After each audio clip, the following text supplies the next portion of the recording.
चल मिता को दाहिर से छठी घाट बने रे। चल मिता को दाहिर से छठी घाट बने रे।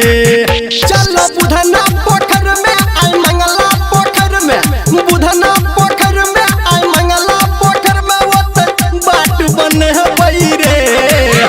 चल मिता को दाहिर से छठी घाट बने रे। चल मिता को दाहिर से छठी घाट बने रे।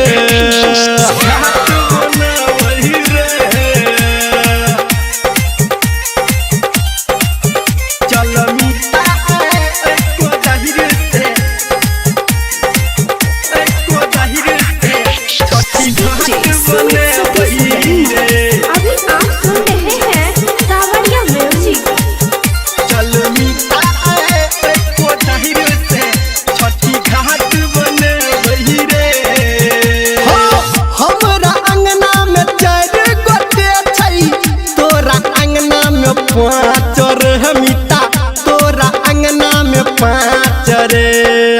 हमर भौजी चदा पे अपना नचते सुन नाच रे मिता, नचते सुन नाच रे, नचते सुन नाच रे। हमरा अंगना में चार गोटे छै तोरा अंगना में पाँच रे।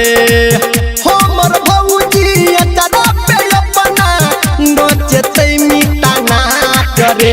चल गंगवा पोखर पे आई मंगला पोखर पे, गंगवा पोखर पे आई मोहना पोखर पे बाट बने रे। चल मिता को दाहिर से छठी घाट बने रे। चल मिता को दाहिर से छठी घाट बने रे। घाट बने रे। चल मिता को दाहिर से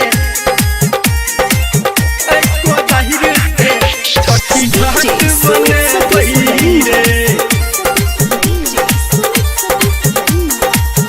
चल मिता को दाहिर से छठी घाट बने रे।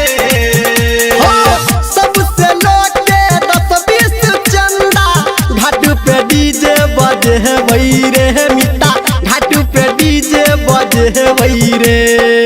भूख चुकिया हम लाइट लगा के पूरे रास्ता सजे रे मिता, पूरे रास्ता सजे रे, पूरे रास्ता सजे रे।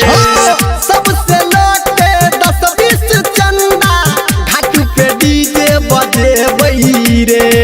भूख चुकिया हम लाइट लगा के पूरे रास्ता सजे रे। धोर में नरा पोखर पे, निर्मलिया पोखर पे, गोतमा पोखर पे, सोनजैया पोखर पे बाट बने रे। चल मिता को दाहिर से छठी घाट बने रे। चल मिता को दाहिर से छठी घाट बने रे।